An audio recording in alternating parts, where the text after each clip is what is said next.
that okay, in certain circumstances, if it has a scientific reason there too, you can extend it further, but you have to give a reasonable reasoning to it. So far, the extensions which were done or attempted to be done could not give those scientific justification as to why it should be extended, the percentage, or what was the need for it to be extended.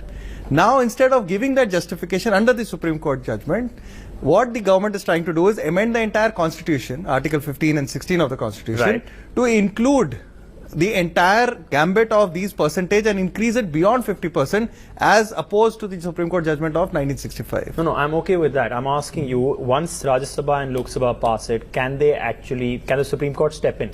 If it is unconstitutional, if the Supreme Court feels, yes. Yeah. But if they're amending the Constitution itself, it's very rare that Supreme Court will get into it, because Supreme Court can the Supreme Court, is it in the ambit of the Supreme Court to get into it? Definitely, even at that stage, if it gets, because it's a part of the Constitution. As I understand, the Supreme Court is meant to protect the Constitution. And yes, absolutely. So if the Constitution is laid out by those elected leaders, then how can the Supreme Court intervene? So what primarily remains in our favor or in favor of the citizens of India is that there is a Constitution which is followed or come out from the preamble of it.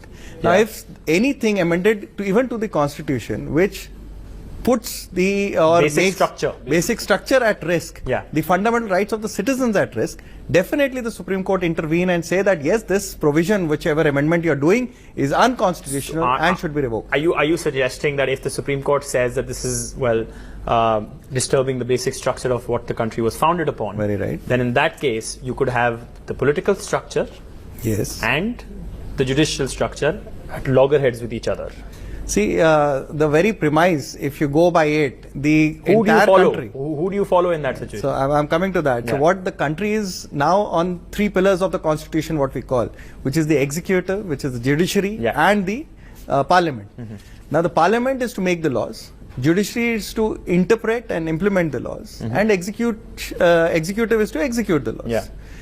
If at any stage now judiciary is taken as the protector of the Constitution, anywhere it feels there is a danger to the fundamental rights or to the Constitution itself, it is the duty of the Supreme Court to intervene and get fine. But who do you follow?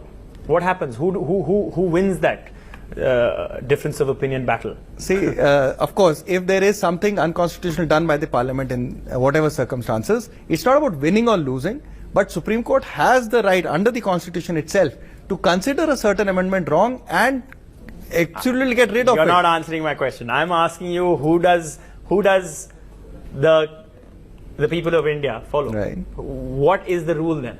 Is the rule what the parliamentarians have put forth, or the Supreme Court? Because in a way, in this situation, it's unprecedented. So let me rephrase this to your understanding. I'll repeat again, it's not about winning or losing or whom to follow. But yes, if you want to simplify it to that extent, anything that is done by the Constitution which remains unconstitutional in the eyes of the law, in the eyes of the Supreme Court has a right to quash it. When it quashes the amendment or whatever changes have been done as unconstitutional, it automatically unfolds back to before the amendment scenario, which is today. That is a 50-50 issue. And that cannot be challenged any further by the parliamentarians doing something else? Supreme Court being the apex court in the country, it cannot be challenged. Okay, all right, great.